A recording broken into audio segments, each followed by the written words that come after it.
ஓம் நம சிவாய. வணக்கம். நான் ஜோதிடர் மகேஜி பேசுகிறேன். லாட்டரி சீட்டு வாங்க யோகமான நேரம். இப்போ லாட்ரி சீட்டு வாங்குறவங்க யோகம் கிடைக்கணும் அப்படிங்கிறதுக்காக தான் வாங்குகிறாங்க. நிறைய பரிசு யோகம் வரணும் அப்படிங்கிறதுக்காக வாங்குகிறாங்க. ஆனால் பெரும்பாலும் அதில் லாட்ரி சீட்டில் பரிசு ஒரு சிலருக்கு தானே ஒழுகுது, எல்லாருக்கும் ஒழுகாது. ஆனாலும் தொடர்ந்து எல்லோரும் வாங்குகிறாங்க. அது எல்லாருக்குமே அது பிடித்தமான விஷயமா இருக்குது. ஏன்னா பரிசு மிகப்பெரிய அளவில் கிடைக்கிது. அந்த பரிசு கிடைச்சா வாழ்க்கையில் நல்லா இருக்கலாம், வசதி வாய்ப்புகளோடு இருக்கலாம் அப்படின்ட்டு எல்லாருக்குமே அந்த எண்ணம் இருக்குது. அதனால் லாட்ரி சீட்டு நல்ல வியாபாரம் ஆகுது. லாட்ரி எல்லாருமே வாங்குகிறாங்க. பெரும்பாலும் லாட்ரி சீட்டு எல்லாருமே வாங்குகிறாங்க. ஆனால் அதில் நிறைய பேர் கஷ்டப்படுறவங்களும் வாங்குகிறாங்க.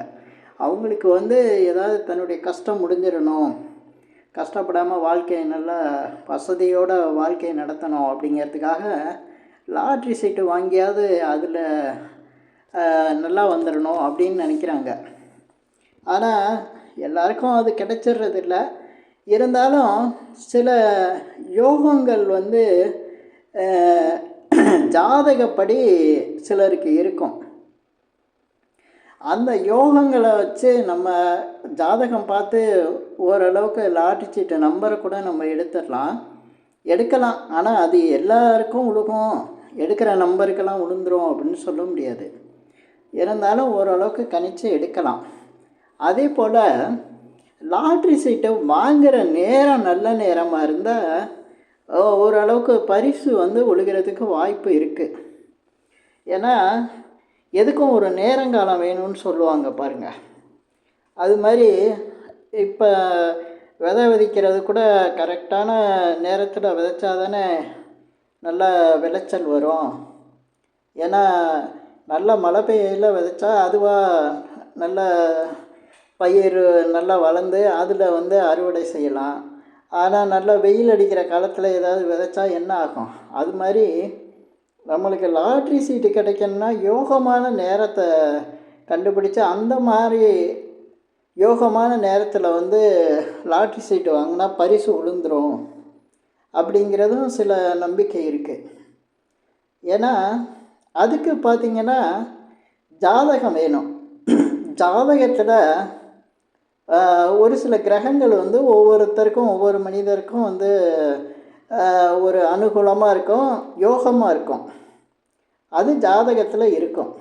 அந்த யோகமான கிரகத்தை தெரிஞ்சு அந்த கிரகம் எப்போ ஒரு நாளில், ஏன்னா ஒருத்தர் லாட்ரி சீட்டு வாங்குறதுக்கு ஒரு குறிப்பிட்ட நேரத்தில் தான் போகிறாரு. ஏதோ ஒரு நேரத்தில் அவருக்கு வாங்கக்கூடிய அந்த ஒரு வசதியான நேரத்தை பார்த்து அந்த நேரத்தில் போய் லாட்ரி சீட்டு வாங்குறாரு. இது மாதிரி வாங்குறத ஒரு யோகமான நேரத்தில் போய் வாங்கினா உழுகிறதுக்கு வாய்ப்பு இருக்குது. அது எப்படி கண்டுபிடிக்கிறது அப்படின்னா, ஒவ்வொருத்தர் ஜாதகத்துலேயும் யோகமான கிரகங்கள் இருக்கும். இப்போ ஜாதகம்னு எடுத்துக்கிட்டோம்னா அதை பஞ்சாங்கத்தில் பார்த்து தான் நம்ம தெரிஞ்சுக்கிறோம். பஞ்சாங்கத்தில் அவர் என்ன கிழமையில் பிறந்திருக்காரு, என்ன நட்சத்திரத்தில் பிறந்திருக்காரு, என்ன திதியில் பிறந்திருக்காரு, என்ன கரணத்தில் பிறந்திருக்காரு, என்ன யோகத்தில் பிறந்திருக்காரு, இப்படின்னு ஒரு 5 வகை இருக்குது. அதை தான் நம்ம பஞ்சாங்கம்னு சொல்கிறோம். இப்படி ஒரு மனுஷன் பிறந்ததை நம்ம தெரிஞ்சுக்கிட்டால் அதிலேருந்து நிறைய விஷயம் மனுஷன் பயன்படுத்தலாம். நிச்சயம் அதில் யோகம் வரும், வாழ்க்கையும் சிறப்பாக இருக்கும். ஆனால் அதெல்லாம் யாரும் எடுத்துக்கிறது இல்லை பெருசாக. ஆனால் அதுதான் உண்மை, அதுதான் வாழ்க்கையில் நடக்கும். சரி, இப்போ இந்த லாட்ரி சீட்டு விஷயத்துக்கு வந்தோன்னா, இப்போ ஒவ்வொருத்தருக்கும் நான் சொன்ன மாதிரி கிழமை, நட்சத்திரம், யோகம், கரணம் இதெல்லாம் இருக்குல்ல. இதில் ரொம்ப யோகத்தை தர்றது யாருன்னு பார்த்தீங்கன்னா, ஒருத்தர் பிறந்துட்டார்னா அவர் பிறக்கிற அன்றைக்கி ஒரு நாம யோகம் இருக்கும். அந்த நாம யோகத்துக்கு ஒரு கிரகம் வரும். ஏன்னா 27 நட்சத்திரம் மாதிரி 27 நாமயோகமும் இருக்குது. அதே போல் குறிப்பிட்ட சில நாமயோகத்துக்கு ஒரு கிரகம் வந்து வரும், யோகமாக வரும். அந்த கிரகம் எந்த கிரகங்கிறது ஒவ்வொரு ஜாதகத்துலேயும் பார்த்தா தெரியும். ஒவ்வொரு ஜாதகத்துக்கு வேறு வேறு இது வந்துகிட்ருக்கோம். ஏன்னா அவர் பிறக்கிற அன்னைக்கு எந்த நாமயோகத்தில் பிறக்கிறாரோ அதுக்கு தகுந்த கிரகம்தான் இருக்கும். அந்த கிரகத்தை அவர் வந்து அந்த யோகமாக இருக்கிற கிரகத்தை வந்து பயன்படுத்த தெரியணும். அதை பயன்படுத்தினா எல்லா மனுஷனுமே நல்லா இருப்பாங்க, ரொம்ப யோகமாக நல்லா வருவாங்க. அது 100% மனுஷன் ஜெயிக்கிறதுக்குள்ள ஒரு சூட்சமம். ஆனால் இது சாதாரண, ஆனால் அது யாருமே புரிஞ்சுக்கிறது இல்லை. அந்த விஷயம் யாருமே தெரிஞ்சுக்கிறது விரும்புகிறதும் இல்லை. ஏன்னா அவங்கள அது அவங்க விதி விட மாட்டேங்குது. அந்த யோகமான கிரகத்தை தெரிஞ்சுக்கிட்டாங்கன்னா அதை வச்சு வாழ்க்கையில் வந்து அவங்க நிறைய நல்ல விஷயங்கள்லாம் அவங்க செய்யலாம், நிறைய அவங்களுக்கு நல்லதும் நடக்கும், யோகமாகவும் இருக்கும். அப்படிப்பட்ட ஜாதகம் பார்க்கும்போது நாமயோகம் பார்த்து அந்த நாமயோகத்துக்குள்ள கிரகத்தை நம்ம பார்த்துட்டோன்னா இப்போ லாட்ரி சீட்டு வாங்குறதுக்கும் அதை யூஸ் பண்ணலாம். அதுக்காக லாட்ரி சீட்டு அந்த நேரத்தில் உளுந்துருன்னு சொல்ல முடியாது. ஆனால் பெரும்பாலும் அந்த நேரத்தில் அவங்களுக்கு அதிர்ஷ்டமான நேரமாக தான் இருக்கும். எந்த நாமயோகத்தில் பிறக்கிறாங்களோ அதுக்கு தகுந்த கிரகம் இருக்கும், அது யோகமாக இருக்கும். அப்படி பார்க்கும்போது அந்த நேரத்தை வந்து ஒரு மணி நேரம் அந்த மாதிரி வரும். ஒவ்வொரு நாள்லேயும் இப்போ 7 கிரகத்துக்கு இருக்கும், ராகு கேதுக்கு இருக்காது. ராகு கேதுக்கு நம்ம எப்படி பண்ணுறது அப்படிங்கிறதையும் இதில் சொல்லிடுறேன். இப்போ ஒவ்வொருத்தங்களுக்கும் ஒரு கிரகம் இருக்கும். எப்படின்னா ஒரு நாமயுகத்தில் பிறக்கிறாருன்னா அவருக்கு ஒரு கிரகம் வந்துடும்னு சொல்லியிருக்கேன்ல. இப்போ சூரியன் ஹோரை ஞாயிற்றுக்கிழமைன்னா காலையில் 6 to 7 வந்து சூரிய ஹோரையாக தான் இருக்கும். அதுக்கு அடுத்து சுக்கிர ஹோரை வரும். இப்படி அதுக்கடுத்து புதன் ஹோரை, அதுக்கடுத்து சந்திர ஹோரை, அதுக்கடுத்து சனி ஹோரை, அதுக்கடுத்து குரு ஹோரை, அதுக்கடுத்து செவ்வாய் ஹோரை. இப்படி 7 கிரகத்துக்கும் வரிசையாக ஹோரைகள் வந்து ஒவ்வொரு நாளும் வந்துக்கிட்டு தான் இருக்கும். இப்போ ஒருத்தருடைய ஜாதகத்தில் சூரியன் வந்து அவருக்கு யோகராக இருந்துட்டார்னா அவர் அந்த சூரிய ஹோரை வர நேரத்தில் அந்த லாட்ரி சீட்டை போய் வாங்கினார்னா அவருக்கு யோகம் வரத்துக்கு நிறைய வாய்ப்பு இருக்குது. ஏன்னா எதையோ டெஸ்ட் பண்ணுறதுக்கு இந்த யோகமான நேரத்தை பயன்படுத்தினாங்கன்னா இப்போ லாட்ரி சீட்டு தான் கிடையாது, அந்த நேரத்தில் அவருக்கு ஏதாவது ஒரு யோகமான நல்ல விஷயம் நடந்துக்கிட்டு தான் இருக்கும். தினந்தோறும் பார்த்திங்கன்னா அந்த இவருக்கு யோகமாக இருக்கிற கிரகத்தோட ஓரையில் வந்து இவருக்கு நல்ல விஷயங்கள் நடக்கும். ஆனால் அதை பயன்படுத்த தெரியணும். அது ஜாதகம் பார்த்து நம்மளுக்கு எந்த கிரகம் இருக்குது, யோகமாக இருக்குது, அந்த யோகம் வர ஹோரையை வந்து தெரிஞ்சு அந்த ஹோரையை பயன்படுத்த தெரியணும். இப்போ லாட்ரி சீட்டு வாங்குறவங்களுக்காக நான் வந்து இந்த மாதிரி ஒரு ஹோரை இவங்களுக்கு வந்து எந்த கிரகம் வந்து யோகமாக வருது, யோகியாக இருக்கிற கிரகம் எந்த கிரகம், அதை ஜாதகத்தில் கண்டுபிடிச்சி சொல்லலாம். அப்படி சொல்லக்கூடிய அந்த கிரகத்தோட ஓரையில் போய் லாட்ரி சீட்டு வாங்கலாம். இதில் ஒன்று இருக்குது. இப்போ இந்த யோகமான நேரத்தில் போய் வாங்கிறது பலன் தரும்.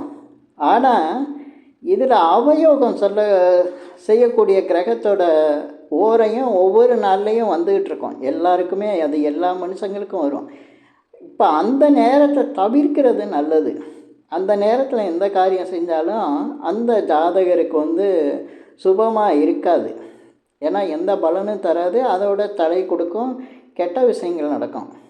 அதனால் ஒவ்வொரு நாள்லேயும் பார்த்திங்கன்னா அந்த யோகம் தரக்கூடிய கிரகத்தை பயன்படுத்தலாம். அப்படி இல்லைன்னா பயன்படுத்த முடியலை அப்படின்னா அவயோகமாக இருக்கக்கூடிய கிரகத்தோட ஓரையை தவிர்க்கலாம். இப்படி பண்ணும்போது அவங்களுக்கு அதிர்ஷ்டங்கள் இருக்கும். ஏன்னா இந்த யோகம் அவயோகம் தரக்கூடிய விஷயங்கள் வந்து முதல்ல ஜாதகருக்கு தெரியணும். அவங்கவுங்க ஜாதகத்தை பார்த்தா தான் அந்த விஷயங்கள் நம்ம சொல்ல முடியும். அந்த ஜாதகத்தில் இந்த மாதிரி யோகம் தரக்கூடிய நேரம் ஒரு மனுஷனுக்கு ஒவ்வொரு நாள்லேயும் அந்த ஹோரை வந்துக்கிட்டே இருக்கும். அந்த ஹோரையை பார்த்து தெரிஞ்சுக்கிட்டு அந்த ஹோரையில் போய் லாட்ரி சீட்டு வாங்கலாம். அப்படி இல்லையா, அந்த அவயோகம் தரக்கூடிய அந்த ஹோரையை தெரிஞ்சுக்கிட்டு அந்த 1 மணி நேரம் லாட்ரி சீட்டு வாங்காமல் இருக்கலாம். ஏன்னா அந்த மாதிரி நேரத்தில் வாங்கினா கண்டிப்பாக லாஸ் தான் வரும். அந்த நேரத்தில் எந்த நல்ல காரியமும் நடக்காது.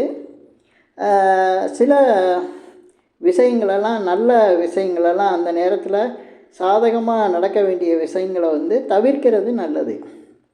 அதுக்காக தான் இந்த பதிவில் லாட்ரி சீட்டு வாங்கிறதுக்கு யோகமான நேரம் எப்படி இருக்கும், அந்த நேரம் எந்த நேரம் அப்படிங்கிறத சொல்கிறேன். இப்போ இந்த பதிவில் சூரியன் ஓரையிலிருந்து அடுத்து செவ்வாய் ஓரை வரையும் 7 கிரகங்களுக்கும் சொல்லியிருக்கேன். ஒவ்வொரு கிரகமும் ஒரு நாளைக்கு இப்போ ஒவ்வொரு கிழமைக்கும் தகுந்த மாதிரி வரும். இப்போ ஞாயிற்றுக்கிழமைனா முதல் ஓரை சூரிய ஓரை, அது போல் திங்கக்கிழமைனா சந்திர ஓரை, செவ்வாய்க்கிழமைனா செவ்வாய் ஓரை, புதன்கிழமைனா புதன் ஓரை, வியாழக்கிழமைனா குரு ஓரை, வெள்ளிக்கிழமைனா சுக்கிர ஓரை, சனிக்கிழமைனா சனி ஓரை. இப்படி தான் ஸ்டார்ட் ஆகும். இது மாதிரி ஆரம்பித்து ஒவ்வொரு ஹோரையாக மாறி மாறி வரும். அது ஒரு சார்ட்டு மாதிரி தெரிஞ்சுக்கிட்டிங்கன்னா அந்த ஹோரையை பயன்படுத்தி ஈஸியாக ஜெயிக்கலாம். நிறைய பேருக்கு அந்த யோகர் அந்த நேரத்தில் நல்லா வேலை செய்வார். அதே போல் அவயோகரை தெரிஞ்சுக்கிட்டு அந்த நேரத்தை தவிர்க்கலாம். இப்போ இந்த ராகு கேது யோகராக வந்துட்டால் எப்படி லாட்ரி சீட்டு வாங்க முடியும் அப்படின்னா, ராகு கேதுக்கு ராகு காலம் கூட இருக்குது, கேதுக்கு யமகண்டன்னு சொல்லுவாங்க. அதை கூட தவிர்த்துட்டு ராகுக்கு சனி ஹோரையில் வாங்கலாம், கேதுக்கு செவ்வாய் ஹோரையில் வாங்கலாம். ஏன்னா ராகு பகவான் சனீஸ்வர பகவான் போல தான் பலன் கொடுப்பார். அதே போல் கேது பகவான் செவ்வாய் போல் பலன் கொடுப்பார். அதனால் இந்த மாதிரி நேரத்தை பார்த்து பரிசு சீட்டு வாங்கலாம். ஒரு சின்ன முயற்சி தானே, அந்த முயற்சியை பண்ணி பார்க்கலாம். இந்த பதிவில் நான் அதுக்காக தான் இந்த லாட்ரி சீட்டு வாங்கிறதுக்கு யோகமான நேரத்தை எப்படி பயன்படுத்துறது, யோகமான நேரம் எந்த மாதிரி நேரம் அப்படிங்கிறதுக்காக தான் நான் இதை சொல்லியிருக்கேன். இந்த பதிவில் சொல்லியிருக்கிற விஷயங்கள் இப்போ எல்லாருக்கும் இது புரிஞ்சிடாது. ஓரளவுக்கு ஜோதிடம் தெரிஞ்சவங்களுக்கு, பேசிக் தெரிஞ்சவங்களுக்கு, ஜோதிடம் ஆர்வம் உள்ளவங்களுக்கு இது புரியும். மற்றபடி பொதுவாக உள்ளவங்களுக்கு புரியாது.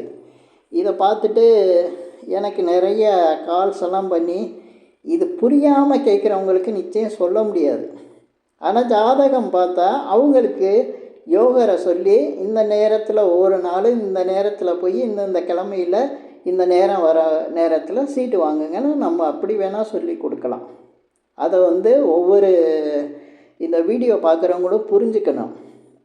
புரியாமல் நிறைய பேர் இதை பற்றி தப்பான கேள்வியாக கேட்பாங்க. எப்படி கேள்வி கேட்குறதுனே தெரியாமல் கேட்பாங்க. அதுக்கு கேள்வியை கேட்க தெரியலையா, நான் பதில் சொன்னால் எப்படி புரியும்? அதனால தான் நான் பெரும்பாலும் எல்லாருக்கும் ஜாதகம் பார்த்தா நான் பதில் இதுக்கான விடையை நான் உங்களுக்கு ஈஸியாக சொல்லித்தர முடியும், இல்லைன்னா உங்களுக்கு புரியாது இது அப்படின்னு சொல்லிடுறது. இப்போ இந்த பதிவில் நான் சொல்லியிருக்கிற விஷயங்கள் உங்களுக்கு பிடிச்சிருந்ததுன்னா இந்த பதிவில் நான் சொல்லியிருக்கிற விஷயங்களுக்கு ஷேர் பண்ணுங்கள், லைக் பண்ணுங்கள். அதே போல் இந்த சேனலுக்கு சப்ஸ்கிரைப் பண்ணுங்கள். என்கிட்ட ஜாதகம் பார்க்கணுன்னா மட்டும் கீழே இருக்க என் நம்பருக்கு கால் பண்ணுங்கள். நன்றி, வணக்கம்.